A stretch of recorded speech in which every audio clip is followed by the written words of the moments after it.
భద్రాద్రి కొత్తగూడెం జిల్లా చెర్ల మండలంలో పనిచేస్తున్న పంచాయతీ కార్మికుల వేతనాలు చెల్లించాలని సిఐటియు జిల్లా అధ్యక్షుడు కె బ్రహ్మచారి డిమాండ్ చేశారు.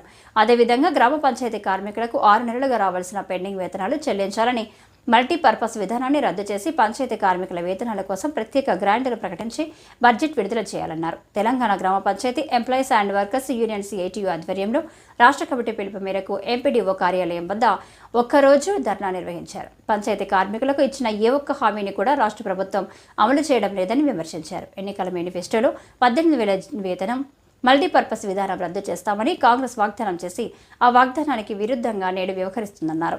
మల్టీపర్పస్ విధానం వల్ల పని భారం పెరిగి రక్షణ లేని పని మద్దతుల కారణంగా పంచాయతీ కార్మికులు ప్రాణాలు కోల్పోతున్నారని ఆవేదన వ్యక్తం చేశారు.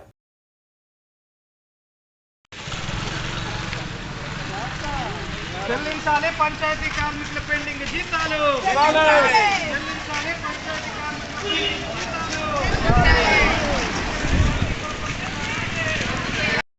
బడ్జెట్ను, రాష్ట్ర ప్రభుత్వం జీతాలకు నేరుగా బడ్జెట్ను, పంచాయతీ కార్మికుల జీతాలకు నేరుగా బడ్జెట్ను, పంచాయతీ కార్మికుల జీతాలకు నేరుగా బడ్జెట్ను, పంచాయతీ కార్మికుల జీతాలకు నేరుగా బడ్జెట్ను,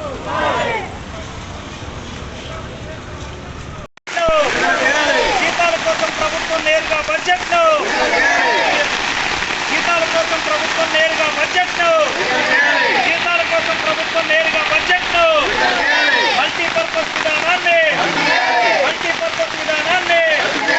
5 నెలల జీతాలు